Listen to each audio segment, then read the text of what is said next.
He gathers up all his belongings and heads to the door, apparently thinking the worst is over. Sheriff's office! Patterson steps back into the house, and an officer shoots him with a taser gun. Only one probe stays attached, so the taser is unable to shock him and drop him to the ground. So you're not a sworn police officer? I was with Hebron, and then that went down. What happened there? Oh, it was a traffic violation. I violated their SOP, their standard operating procedures. I went out and I got some blue red lights and I put them in my car. It was thrown out of court. Why did you come down here tonight? She said a blowjob or something. Yeah. Because she spoke up. She said it. Oh my God. Well, she didn't bring it up first, though. Ask her if she'd ever had a boyfriend. Yeah. Has she ever done anything with him? Like, suck his dick? Would you do me?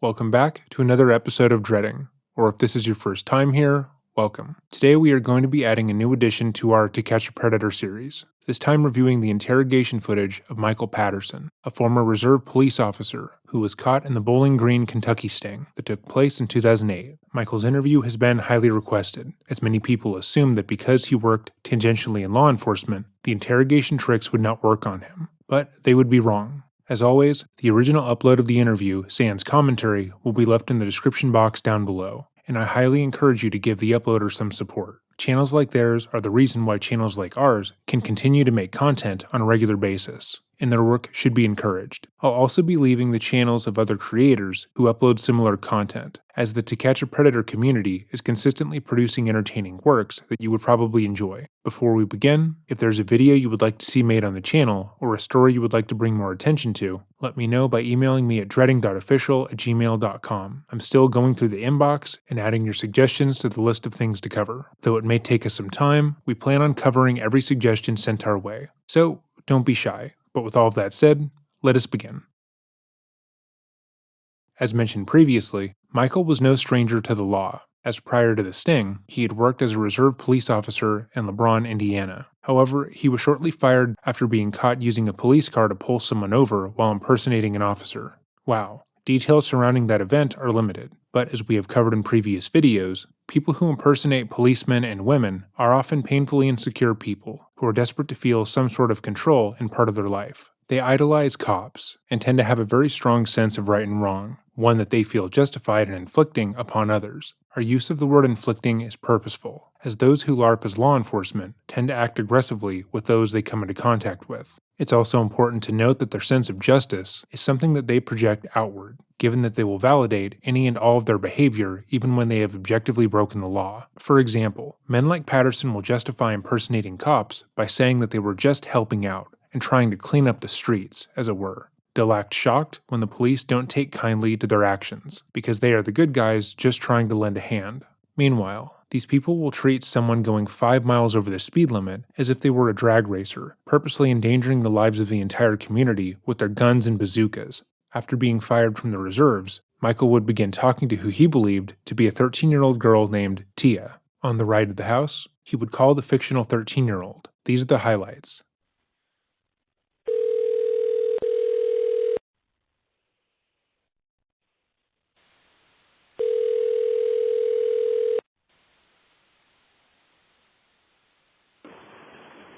Hey. Hey. Hello? Hey, I'm here. Yeah, did you eat? Yeah. Yeah, I've already went 90 miles. Oh my gosh, where are you? I'm almost at Indianapolis soon. Cool. Jeez. You're getting me. You're making me tired. Oh, I'm sorry. But I can't wait, I'm excited. Yeah, you better be nice to me. And don't tell on me. I'm not gonna tell on you. Yeah, probably. What we're gonna do? Whatever you want. Whatever I want.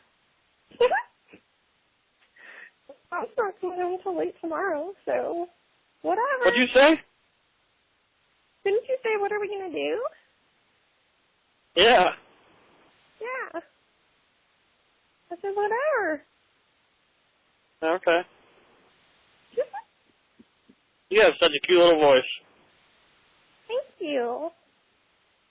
Huh? Thank you. You baby. I'm not a baby. Damn, I'm 11 years older than you. You said 14 before. 24, never mind. You're, Huh? Which is it? yeah. Yeah, I'm 11 years older than you. Oh, so it's 11, not 14? Huh? Well, you said 14 before. You'll be 14 soon?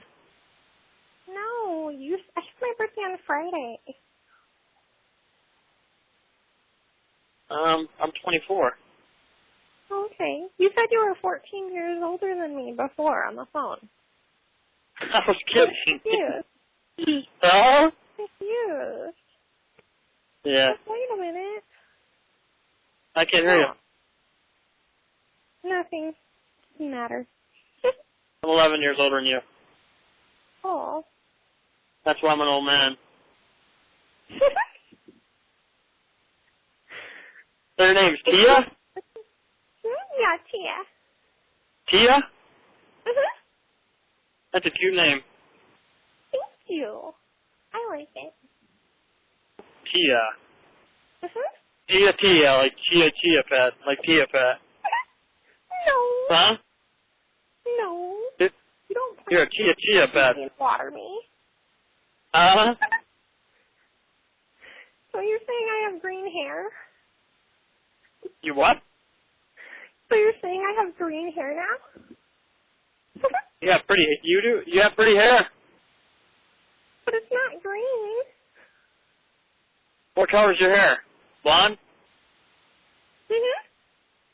Yeah, blonde? Mhm. Mm-hmm. Quit doing that. Quit doing that. You're Quit funny. doing that. Uh-huh. You're funny. Yeah. Hey, do me a favor, though. I told you this. Yeah? Mhm. I'm the last person you're going to meet online. Yeah, I won't meet anybody else. Huh? I won't meet anybody else. Yeah, 'cause I don't want you to. That's not good, you know, especially that far away, but I won't do it, you know me so far.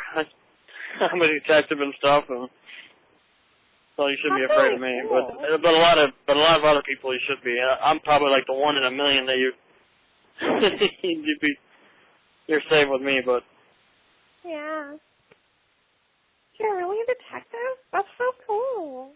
Like, yeah, that's what I'm going to school for, to be a forensics detective or probably CIA agent, I don't know. oh, cool. That just sounds like, I don't know, like, cool. So you're going to do, like, the stuff that the people on TV do? What? You're going to do, like, blood and, like, stuff like the guys on CSI do? Yeah. Cool. Yeah.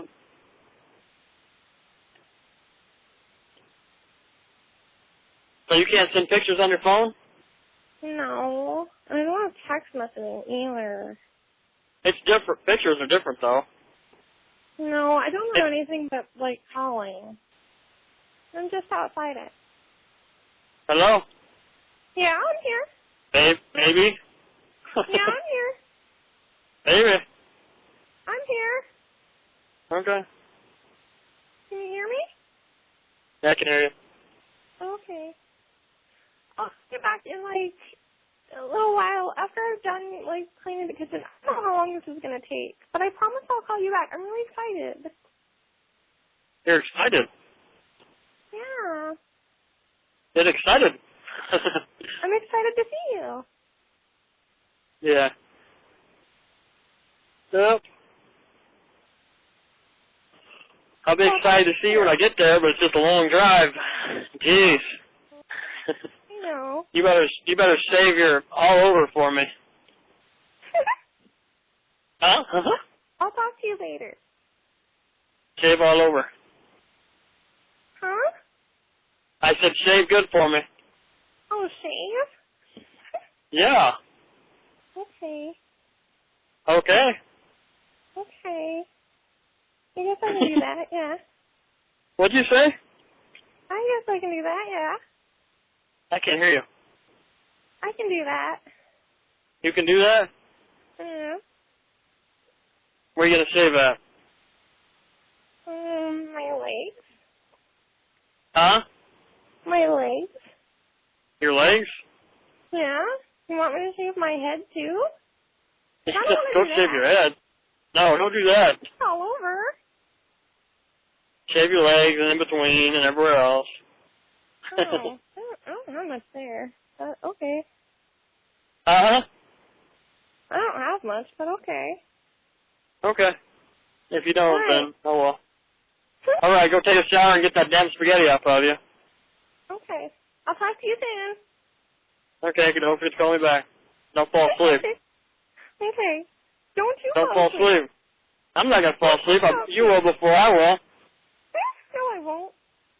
So there are a couple of things that we can note right off the bat with Michael. The first thing that stands out with his conversation with the fictional child is that he doesn't really know her name. Unlike men we have covered in the past, like Jim Roche or Jeff Sokol, Michael didn't really attempt to establish a relationship with the minor. He didn't spend days or weeks talking to her about her problems with her parents, trying to relate to her middle school issues, and isolating her from friends and family. He literally just messaged her out of the blue the very same night the sting was happening, and once he learned that she was by herself at home, decided to drive 5 hours to see her. Midway through the conversation, he has to ask if her name is Tia, like her screen name, because he doesn't actually remember it. This means that he cannot fall back on the classic predator excuse that he had a special, profound, age-defying bond with the minor. Secondly, Michael told Tia that he was going to school to work in law enforcement, either as a forensic scientist that would work in crime scene investigation, or he would be part of the CIA. These are jobs that automatically imply authority, especially to a child living in the 2000s, when the show CSI was a network juggernaut. After all, how could it not be with Gil Grissom and his big mouth Billy Bass? He places himself as a trusted authority figure, one a teenager would think is cool and implicitly trust, making his immediate and deliberate abuse of the trust disturbing. Michael wants to work in law enforcement not to help people but to hurt them. He wants the badge and the authority so he can do whatever he wants without reprieve, and we can ascertain that clearly as he is doing that before he even has the credentials. Similarly, Michael makes note of the fact that the 13-year-old girl talking to him now would be easy prey for a predator like himself. He goes so far as to advise her not to talk to anyone else online, because there are some men out there who would like to hurt her. He adds that he is, quote, probably one of the only ones she could actually trust, even though he is actively on his way to sexually abuse her, which illustrates the point we made earlier about people who LARP as police officers. Michael holds himself to a different standard than other people, namely because he can justify all of his actions simply because he is the one doing it. In his mind, what he's doing by sexually abusing this minor is probably okay, because he knows he's a good guy. He feels confident in the fact that he wouldn't hurt a child, so he doesn't view his sexual predation as hurting them, even though if anyone else were to do the same thing, he would say it was harmful. He's giving himself a pass for something he would say is objectively wrong, and seems blissfully unaware of that fact. On a separate call when Michael was closer to the home, he would tell the decoy that because he was training to be part of law enforcement, he was sure to carry a gun with him wherever he went. Oh, thank God. However, this posed an obvious issue for the safety of the cast and crew of the show. Having someone come to the Sting house with a gun could easily backfire. Get it? Because surprising an armed predator with the fact that his attempted sexual exploitation of a minor is going to go on television could lead to that person hurting themselves or someone else. So when Michael did eventually show up to the Sting house, they had to be sure he wasn't armed. The decoy did this by playfully leaning out of the front door of the home and telling Michael that she was afraid of firearms and didn't want him to come in with a gun. He responded that he would leave it in the car, but she was advised to have him lift up his shirt, his jeans, and empty his pockets to verify that he wasn't carrying the weapon on him. After talking to Chris Hansen, Michael was unsuccessfully tased, then arrested. He was brought into the police station. Like most of the men in these cases, waived his right to an attorney, which, as a reminder, you should never ever do. so let's see how he fares, because he is in a pretty interesting position. Oh, one of the chickens got into the house. Oh my god. Okay, sorry about that. Sometimes I'll leave a door open and the rogue chicken will make its way into the house. Mrs. Nesbit is quite the explorer. Anyhow, again, Michael holds law enforcement in high esteem, so much so that in his free time, he pretends to be one, meaning that how he reacts will be entirely different to Jeff Sokol or Jim Roche, because he'll want to endear himself to the people he's talking to. His ultimate goal while trying to defend himself will be to get the officers to like him, so let's see if he is successful in that endeavor.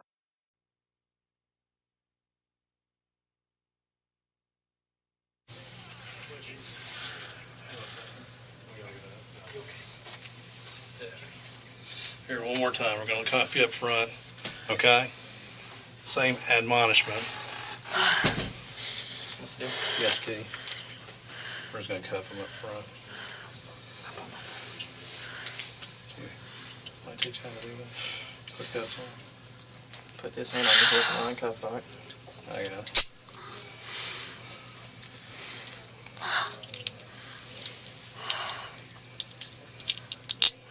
Hey, sit down. Did you get hurt? Here, cuff him up. See me? Oh, shit. They're fine.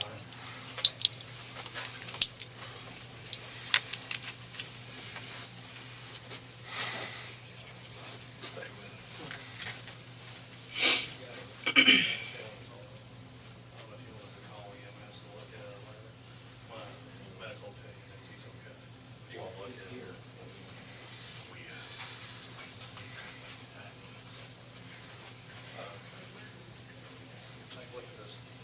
Medical purposes. See your arm, buddy. Hold your arm up here.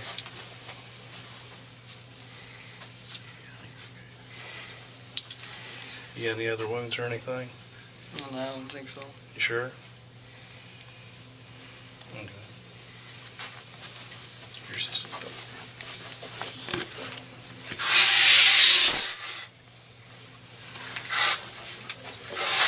You had a catalog. It's right there. Okay. It's his cell? Yes, that's his cell. We got it now.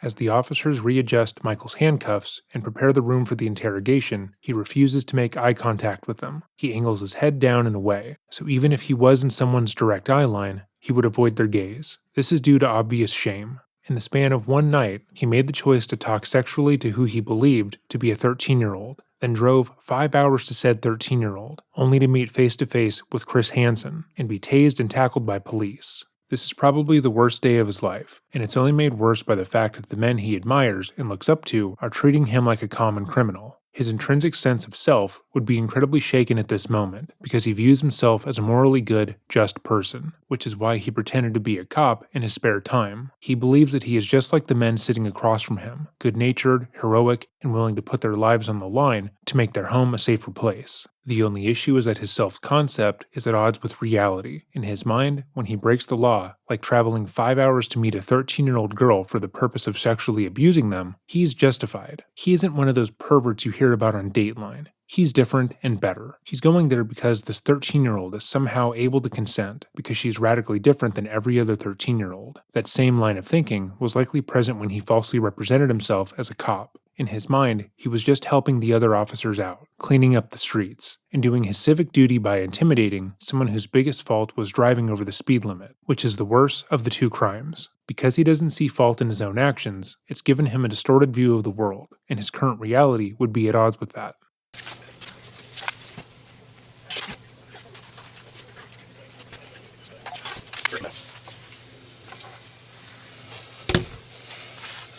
Brought you water if you want something to drink there. At the first sign of kindness, Michael immediately looks up and acknowledges the interrogator. We have seen 3 different men, not including the interviewer, who had been in and out of the room, and he refused to look at any of them. He kept his eyes downcast, his head bowed, and his body hunched over his legs. But the moment the interviewer places the water bottle in front of him, his posture changes. He brightens up a bit, and he acknowledges the interviewer. Again, there's a general sense of respect here that is often not present in these interviews. Jeff Sokol made it a point to be antagonistic towards the police, stating that they were wrong for stopping him prior to assaulting the fictional child. Meanwhile, Jim Roche was too drunk to take the situation seriously. Every other man we have covered tends to view the interaction negatively, so they respond to it that way, but not Michael. Your name is Michael Patterson? Yes. Michael, my name is Ken Gillingham, and I'm an agent with the Kentucky Bureau of Investigation. And you're here at the Bowling Green Police Department.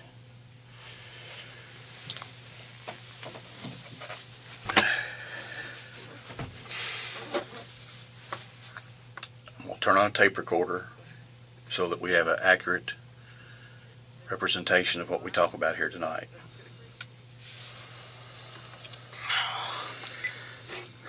Today's date is Sunday, October 21st, 2007. The time is now approximately 2:45 a.m. Present are Agent Ken Gillingham with the Kentucky Bureau of Investigation and Michael Patterson. Mr. Patterson, I've talked to you, and you do know that this tape recorder is being turned on to record our conversation. Yes.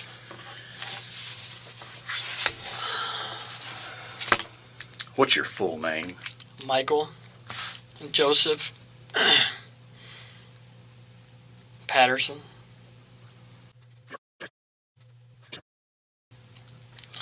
How tall are you? 5'11". Weight? 195 pounds. Brown hair and hazel blue eyes.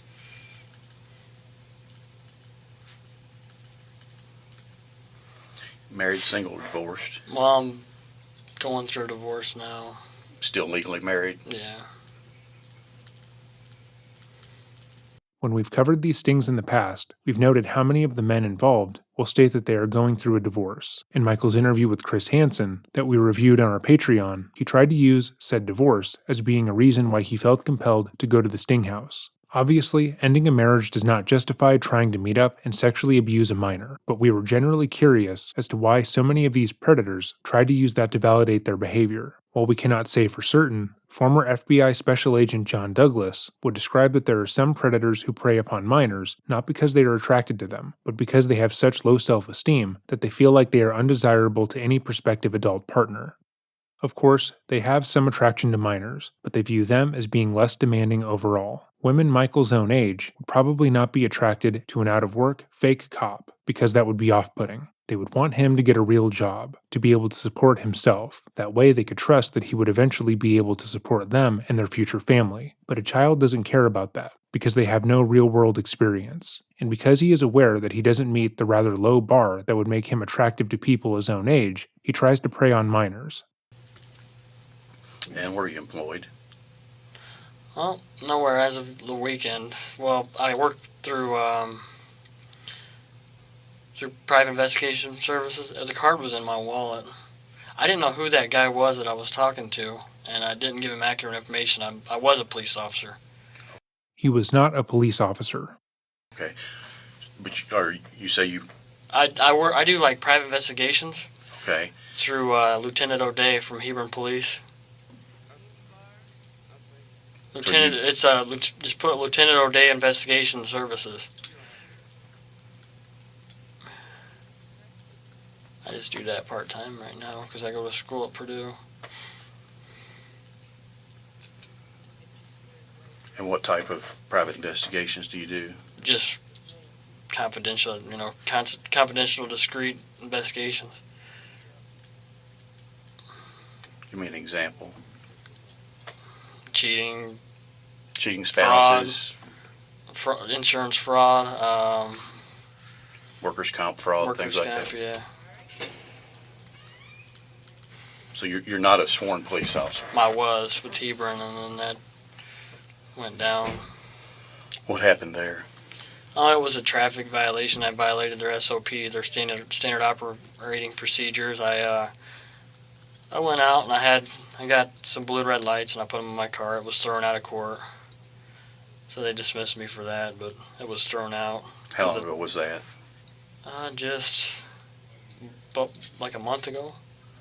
How Michael describes his previous crime is paramount because it shows that he has not learned from his mistake. He still maintains that he was a police officer, which is not entirely true, and goes further to state that all he did was put some blue and red lights on his car. He then repeats that the case against him was thrown out, as if to say what he did really wasn't that bad, and that his dismissal from the force was therefore unjustified. But it really wasn't. Any person who falsely presents themselves as a police officer should not be placed in a position of power or authority, as they clearly have no issue abusing it. While we cannot be sure what Michael's ultimate goal was when he pulled someone over, we can easily assume that his motives were not altruistic. He wanted to control and intimidate the person he pulled over, and based on what he said to the decoy, he was likely armed during this interaction. What would have happened if the person inside the vehicle didn't give him the response he wanted? What would have happened if he felt that they deserved to be arrested? Pretending to be an officer is not a victimless crime, and there are plenty of people who use the uniform as a way to gain trust and compliance in order to assault, violate, or kill others. But in Michael's mind, it was all an overreaction. He didn't really do anything wrong, because the court case was dismissed.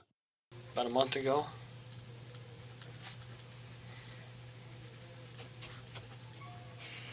And do you have any children? No.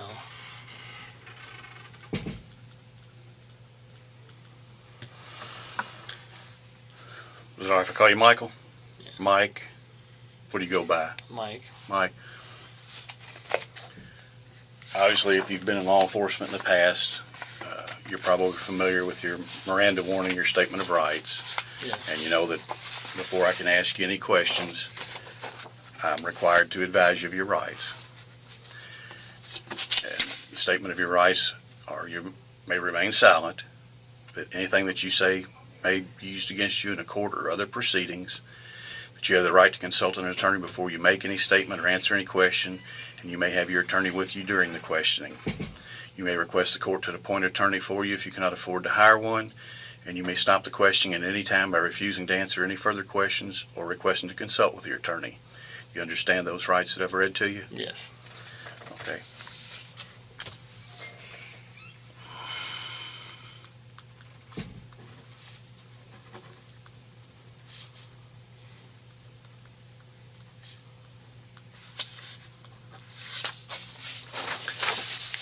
Woods, right there.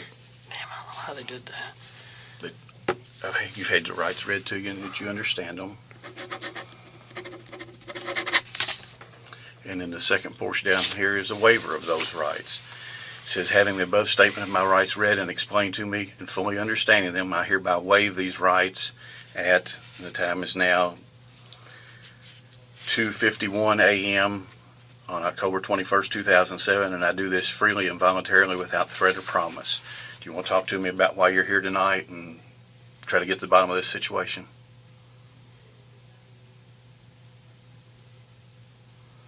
I don't know if I'd have my attorney involved or not. I don't know. That's up to you. We've stated this in every one of our Predator series, and every video where we go over a police interview, but the answer to this question should always be no. The police want you to talk to them so they can have a stronger case against you, and will use everything you say to do so. It doesn't matter if you believe you are a master manipulator who can outsmart them, or if you are genuinely wanting to help the investigation. If you care about your own welfare, the best choice you could ever make in this situation is to ask for an attorney and refuse to speak to the police.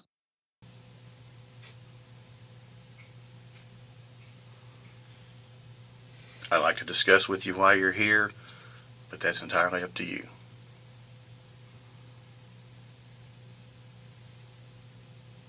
We can discuss it. You will?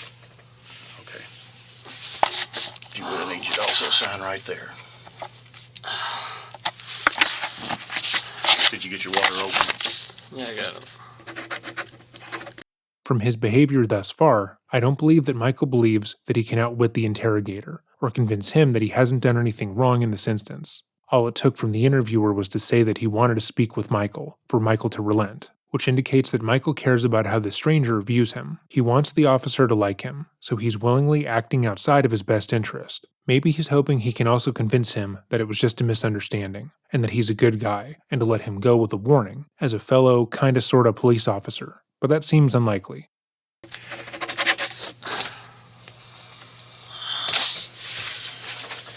And one other piece of paperwork to get out of the way. Obviously, you drove a vehicle down here. I think, was it Pontiac? Yeah, it was my Grand? car, 05, yeah, Grand Am. What we would like to do, Michael, is do you have anything in the car? Weapons, drugs? Just my 140 caliber. It's my gun. I've got my permit. I went over state line. I'm probably gonna get in. Well, what we would like to do is get your consent to go out there and search the vehicle. If there's a weapon in it, we don't need to leave it in there. Somebody can break into it or whatever. So we would like to get your permission to go out there and retrieve anything out of your car that's not supposed to be in there. Yeah. And your car was brought down here at the Bowling Green Police Department. It's out back. Okay.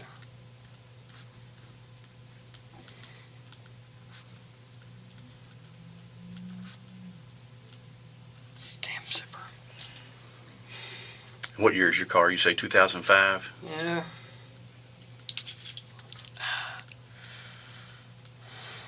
Pontiac Grand Am? Yeah, Grand Am GT. And what color is it? It's just silver. Two-door, four-door? Two-door. That's the only thing they'll find in there is my weapon and my school bag, my black bag. And what will be in that bag? Just my few books. school books and.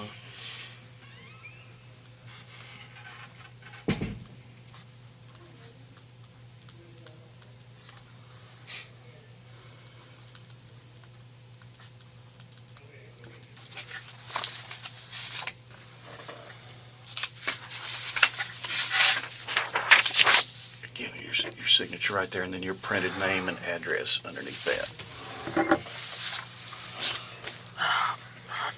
I'll hold this so it won't move for you.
What's your screen name? John _Raven, 2000. Okay. And you remember the screen name of the female that you were chatting with online? Tatia something. Tatia _pet13? I think so, yeah. Okay. When did you first start chatting online with her? Just today. Today? I can't remember what time it was, probably 7 o'clock, somewhere around there. If I tell you the log reflects about 4:39 p.m. this afternoon. 4:30, maybe, yeah, a little sooner. And were you working today when you did that, or No, I you were home? Yeah, I was online, yeah. Were you on a home computer? My laptop. What type of laptop do you have? Toshiba satellite.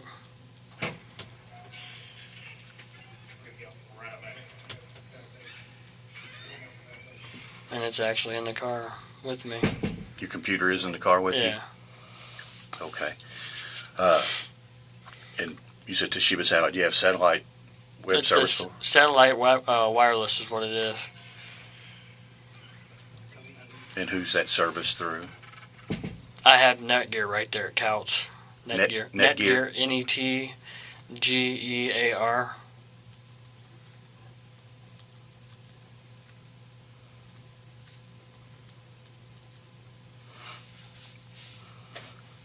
And I know you had a cell phone with you when you came in too. Yeah. Did you chat on it on the way down, or did you call or talk? I don't think I chatted with her. You didn't instant message or anything when you were on the way down? I think I did. I put like call me on there. I think that was the only thing I tried to get a hold of her with. I tried calling her, and then I couldn't get a hold of her, so I went through instant message on my phone, and then tried getting a hold of her that way. Okay. Is the laptop the only computer that you have there at your house? You don't have a desktop or another I have laptop? a desktop, yeah, but I don't even use that thing anymore. What type of desktop is it? I don't even know. It was my wife's. Where's it located in the house? It's right in my storage room. And you're going to be sitting in the back seat of the car, and we're going to be driving, so when we sit you down in the bucket, you stay still. We don't have cages in the vehicle. The storage room is inside your house, so Yeah. It's actually the second bedroom, but we don't have anything else besides like crap in that room, all my tools and stuff. you said you were going through a divorce. Does your wife still live there also? No, she's living with her mom and dad in Crown Point. Okay. Anyone else living there with you at this No, time? just me. Do you have any animals in the house? Dog, No. cat? Fish. Michael is incredibly direct with the officer, which is fairly refreshing to see in one of these interrogations. Most of the time, the predators try to validate their behavior, obfuscate the truth, and feign innocence. But not Michael. He doesn't want to disrespect the officer by lying, so he is being as candid as he can, giving quick, couple-word answers to every question, and even correcting the interviewer when he recalls something differently.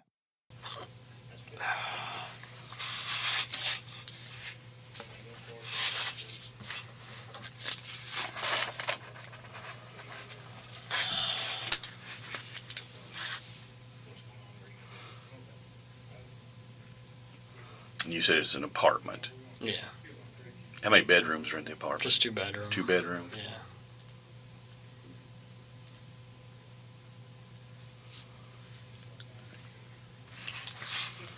How long did it take you to drive down here today? A little over 5 hours. 5.5. So that part of what you were saying out at the house was true. Yeah. And what was your reason for coming down? I really didn't. I wasn't going to. Wasn't going to what? I wasn't going to come down here.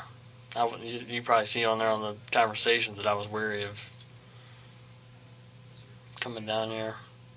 Wariness and trepidation about committing a crime doesn't excuse the crime itself. Most people will feel nervous about breaking the law, whether that be forging checks, robbing a bank, or driving 5 hours to sexually assault a minor after just 2 hours of conversation. But you don't hear bank robbers trying to excuse their actions by saying that they almost didn't rob the bank. Michael traveled across state lines in order to have sex with someone he believed to be below the age of consent. He entered the home and almost immediately asked to go to the decoy's room, because that was his intent. This is a common refrain we've heard from almost every predator that we've covered thus far, and it tends to indicate that these men have no idea that by simply driving to the house, they've already committed a crime. In their minds, because no actual assault took place and no minor was actually harmed, they feel like they've technically done nothing wrong, but that is objectively not true. What made you come?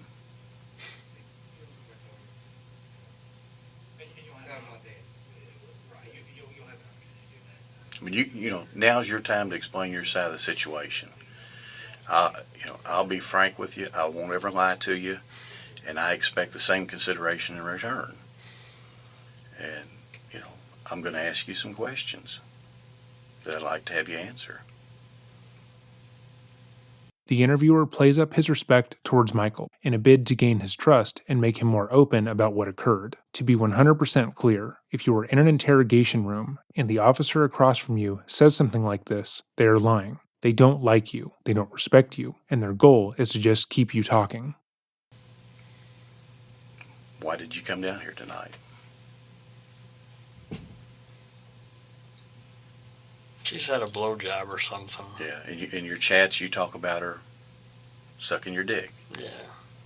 The interviewer pretending to respect Michael and saying that he would never lie to him was immediately effective, and this is one of the only times we have seen someone outright admit to what they were going to do, especially this early in the conversation. He made no excuse for it. He didn't pretend he was concerned for her well-being, and he didn't claim that he believed they were just role-playing. He admits in no uncertain terms that he came there to sexually assault a minor because he knows that he would lose this person's respect if he were to lie. So you had intentions to at least have oral sex with her. Yeah. And how old did she tell you that she was? She said going on 14. I think she's going to be 14 in February or something, I believe. Yeah. And you knew that wasn't right, I knew it wasn't. but yet you came. Do you think anything else was going to happen after you got here? Gonna let nature take its course? I was wary of coming in the house. I drove around for a little bit. I almost didn't come in. Have you chatted with other people online before like this? No. I mean, I've talked to people, older. But just friends, What about other females? I'm sure you've chatted with other females online. Yeah, never this young. What would you say would be the next youngest person that you've chatted with? 18's the youngest. 18? The likelihood that this was the first ever minor that Michael had conversed with is remarkably low, especially when we factor in just how quickly the conversation became sexual and he decided to drive to her home. Michael expressed no trepidation throughout their conversations about their age, which is often found in first-time offenders. His lack of nerves could indicate that this is either not the first time he has talked sexually with a minor and met up with them, or that he is simply fucking stupid, or some combination of the two. I never would think Did you of ever doing meet that. anyone else in person from your chats? One. How long ago was that? I've met her a couple months ago. She's 20. And where did she live? She lives in Kokomo. Well, right now, Logansport with her mom and dad. In Logansport? Yeah, Logansport.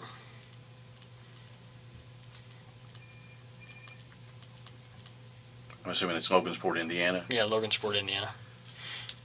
And you remember what her screen name was? Oh, God. I got such a bad headache. Or they hit me against the ground. I can't remember. Or what her real name is? Her first name? Oh, my God. Oh, man.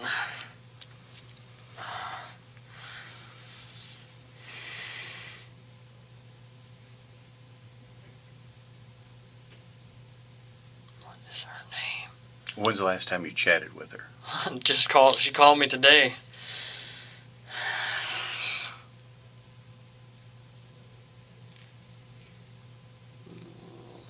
My mind is not here. They tased the crap out of me, hit me against the floor. I can't.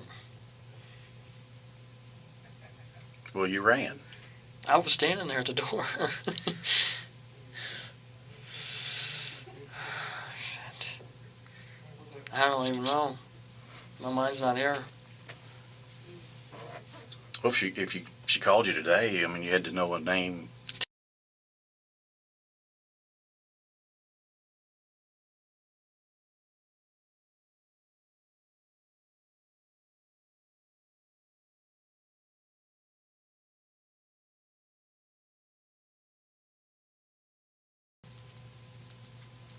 Which chat room? That was a Yahoo Yahoo. chat room, yeah. Is that pretty much where you usually chat? Yeah.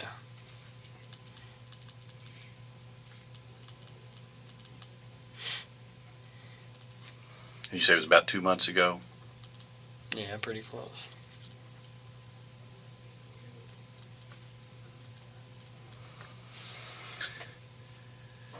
Anyone else?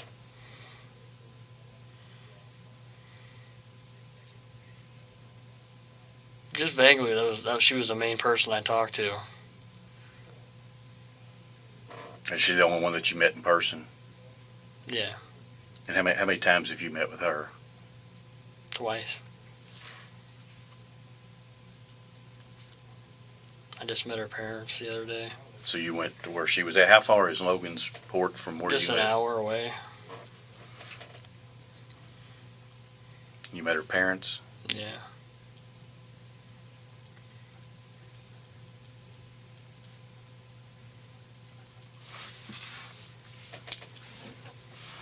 Mike, have you ever been in any trouble before other than what you told me earlier with Not any of this crap. the policy violations and you said a traffic ticket or something? Or That was a traffic ticket that was just, they didn't even turn it in with the blue and red lights. what Back was that, in, like unauthorized use of emergency I equipment? wasn't supposed to have it in my car, my personal car. Back in 03, I had misdemeanor A. Stupid. Fuck, I'm stupid now. Michael seems to believe that all of his legal issues are stupid and not worth addressing, which is silly given that he seems to have a significant criminal history. He's quick to discount all of his wrongdoings, including driving 5 hours to sexually abuse a minor. Meanwhile, someone driving over the speed limit was something that warranted his immediate interference. It's hypocritical, obviously, but it shows how much better he believes himself to be than those immediately around him. He doesn't hold up to his own standards, and so he just changes the standards. But let's hear about this third criminal act that he did. Misdemeanor A, it was for theft. I got a bank card through in the mail, and it was all on my information, my address and everything. They gave, the bank, Citizens Bank, they gave me a PIN code access to it all. I went to the ATM because I had a savings with them, savings account, but I didn't have a checking. I thought that was for my savings, but I got stupid when I seen the balance. I got like $1,200. I settled with the restitution, $1,200 from that. And So the card was actually on somebody else's account. it was the account number was to another person's account, but it went all to my name and everything, to my address with the PIN number. On the card, it had my full name, Michael J. Patterson, on it, and that was basically it. And that was in 2003, and you said 2003. what was the final results of it? Misdemeanor A. It was a plea. I completed my probation and stuff, and Made restitution. yeah, paid all that back. You say it was about $1,200. Yeah. Were you on the police force then? No, I just turned 21. 20 or 21 I just turned. How long were you on the police force? Just 3 months. I did my pre-basic with Hebron Police. My pre-basic law enforcement academy I did. Got my weapons qualifications and all that. How are you spelling Hebron? Handcuffs, Hebron.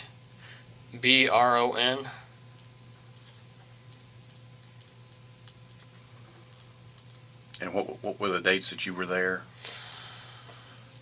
Shoot. July to... July of 07 or 06? Yeah, July of 07 to... August, the beginning of October. The end of August or the beginning of October? Just put the end of August. That was 2 months I was there. If it was that, July... Oh my mind's not here. Oh God.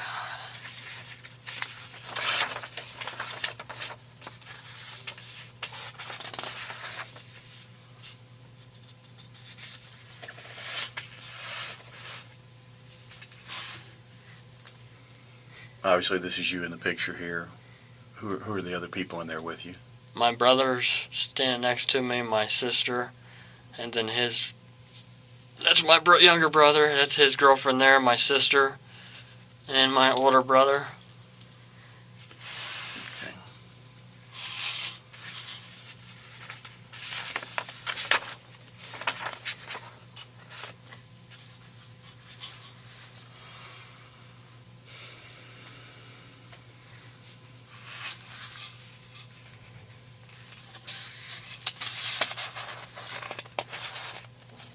you bring anything else with you? Like you talked about possibly bringing a gift or bringing something? I didn't. I don't even. That's why when she said that, I didn't remember what she was talking about. I didn't say I was bringing anything. You didn't tell her you were going to bring anything? I don't think so. I can't remember if I don't think I did. Were you planning on spending the night? I wasn't planning for staying very long. Because I had to get up and I had to go to possibly do my group project today. Because we have a midterm presentation tomorrow. Group project. By tomorrow, you mean Tuesday? Sunday. Like today, I was supposed to go back to home, and then hopefully got together with my group to practice our group presentation for Monday. Tomorrow morning, yeah. For what type of class? My communications class. What year are you in at Purdue? I'm going part-time. I only have 20 credit hours, so first year, it'd barely be the first year, freshman year, just barely. Because to get a bachelor's degree with Purdue up there, I have to have 140 credit hours for 4 years, so it's barely a freshman year. 20, 40, 60, 80,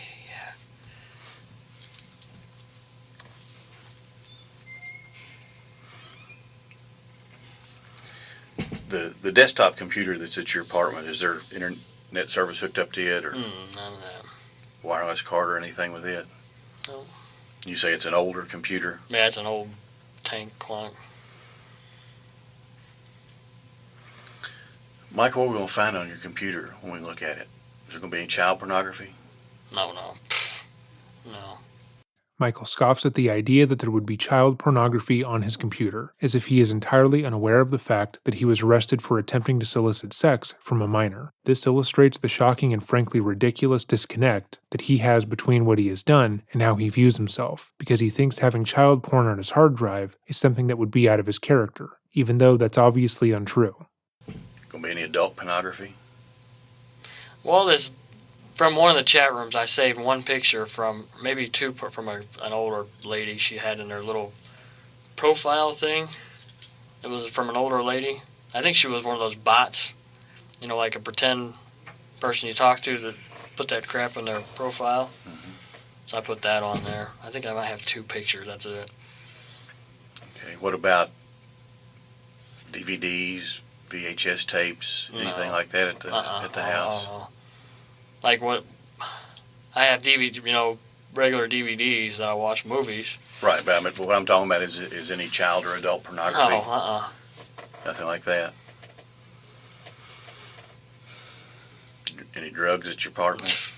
No. Oh, damn.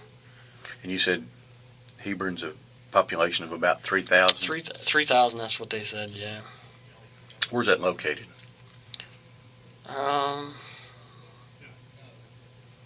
Well, it's just southeast of Crown Point, about 15 minutes.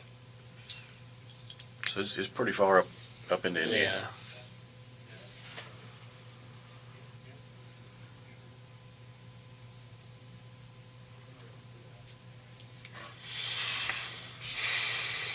And if I understood you right, you came for oral sex. And that was it. Because she spoke up. She said it. She wouldn't mind. Oh my God. Well. So the only defense Michael is offering is that the decoy, quote, said it, meaning the decoy was the one to give him oral sex, meaning that because she insisted he drive 5 hours to her home, he isn't the one at fault, which is catastrophically stupid for a multitude of reasons. The first being that it's demonstrably untrue. The following is their chat logs when the conversation turned sexual. Michael, you ever did anything with a guy? Decoy, yeah. Michael, like what? Decoy, fooled around stuff. I had a BF before, when I lived in Pikeville. Michael, what did you do? Decoy, we did BGGF stuff. Michael, did you suck him? Decoy, yeah, why you want to know that? Michael, I just do. Decoy, KK, "See, I ain't no baby. Michael, would you do it to me?" So obviously his statement that she coerced him is wrong. He brought it up because he wanted to sexually exploit the fictional minor. Secondly, let's pretend for a second that he is right. Let's say that this minor is sexually pursuing him. It is still his responsibility and obligation to not take advantage of them. There are plenty of scenarios in which a minor will have a crush on someone older. They will think the older party is cool, mature, and wise, and they may even act inappropriately based on this crush. And while that behavior is inappropriate, it makes sense, because it's an emotionally immature child or teenager doing it. They don't understand the consequences of their actions the same way that an adult does. The adult in that situation is still required to tell the child no, because they are aware of the uneven power dynamics. A 13-year-old cannot consent to a relationship with an adult, no matter how mature they claim to be. Moreover, you don't just give children and teenagers everything they want because they insist upon it. If that were the case, the only meal children would ever eat would be candy, and nobody would go to school. She didn't bring it up first, though. You brought it up first. Ask her if she'd ever had a boyfriend. Had she ever done anything with him? Like suck his dick? Would you do me? You recall those? Yes. Okay, speak up, because Yes. obviously the tape recorder can't see you shake your head. Yes. And you've never done this with anyone else? No. We're not going to find any chats on your computer or anything with any other underage females? No.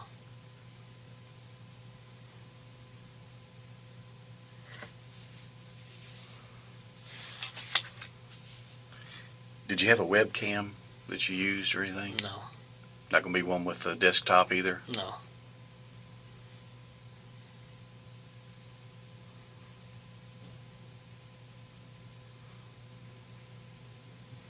Mike, is there anything else that you can think of that you want to tell me right now concerning this situation?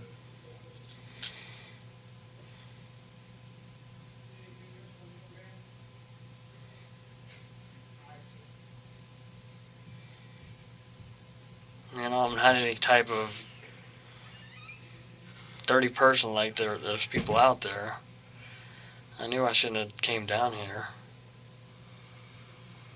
The only problem is that he is exactly like the dirty people out there. In fact, to a lot of people, he's worse. He not only talked sexually with a minor online, he tried to bring that conversation into the real world. He acted upon his sexual attraction to a minor, and it was only due to circumstance that he wasn't able to actually exploit them.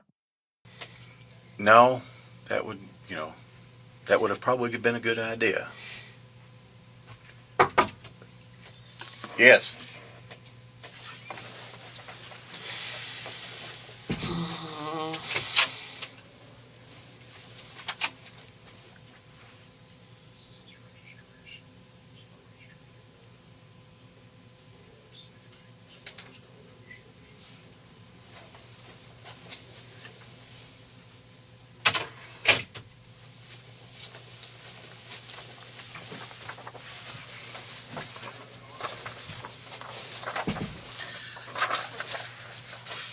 And you did say it was a 2005 Pontiac. Yeah, I just bought it, and I haven't had time to go over to the license branch because I traded in a 2003 Grand Am. It might still have my same.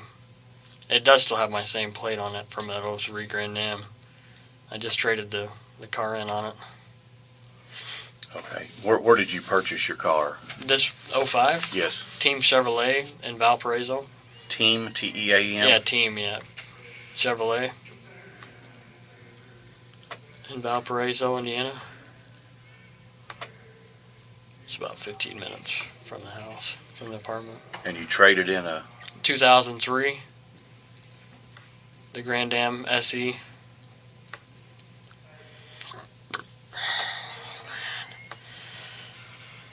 And you said you've not changed registration? You've not registered No, I haven't. this? I was about ready to go this week. Coming up here probably tomorrow.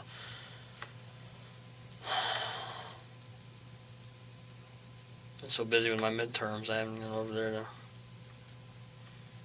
see a judge.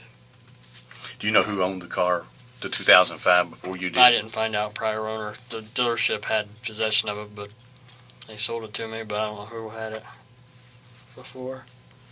Are you familiar with the name of? No. Well, that's the registration that the car's still coming back in. Yeah. And you bought it when?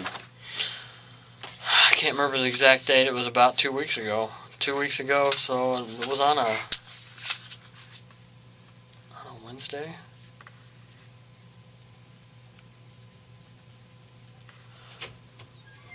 It's about 2 weeks. Yeah, it was on a Wednesday about 2 weeks ago because my wife and I were getting that going at it. My ex-wife coming on.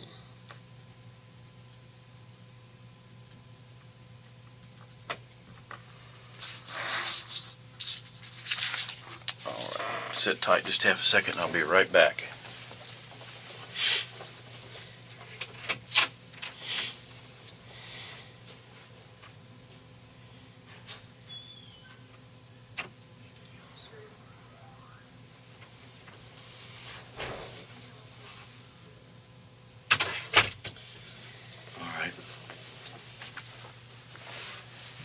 Anything else that you can think of right now, Mike, that you want to tell me concerning this tonight?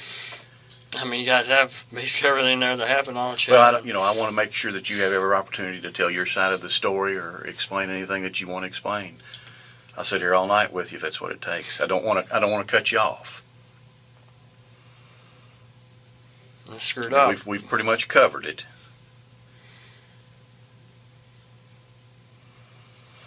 The interviewer is now addressing Mike like a parent when they know you're lying to them. He is giving him the opportunity to admit to things that he doesn't even know about, which would likely make him believe that they know even more than what they have said. If Mike was hiding anything, this tactic would cause him to buckle immediately. So let's see what happens. I knew I screwed up talking to a girl that age. I knew. I'm not stupid. I'm not no fucking creep, but...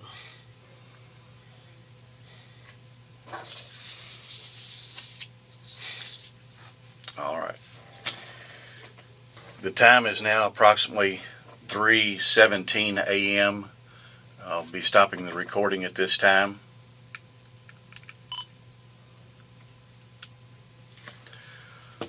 All right, Mike, what's going to happen now is you got to have your photograph made. It's going to be done right out here in the hallway. And then you'll be taken across the street to the Warren County Jail and lodged. The judge will set bond on you on your charge.